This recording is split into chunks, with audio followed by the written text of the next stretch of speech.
యేసయ్య మార్గాన పోతుంటే ఎవరు కనపడ్డారు? యేసయ్య శిష్యులు ఏమని అడిగారు? వీడు గుడ్డివాడిగా పుట్టడానికి ఎవరు పాపం?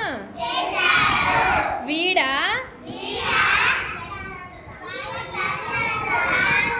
ఓకే, యేసయ్య గుడ్డివాడిని ఎలా స్వస్థపరిచాడు?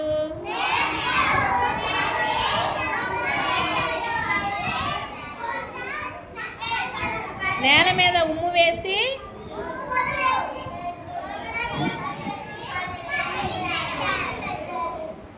అప్పుడు ఏ కోనేటి దగ్గరికి వెళ్ళి కడుక్కోమన్నాడు? సిలోయాము అన్న మాటకు అర్థం ఏంటి? పంపబడిన. ఏంటిదమ్మా అర్థం? మరి యేసయ్య గుడ్డివాడిని స్వస్థపరిచాడా లేదా?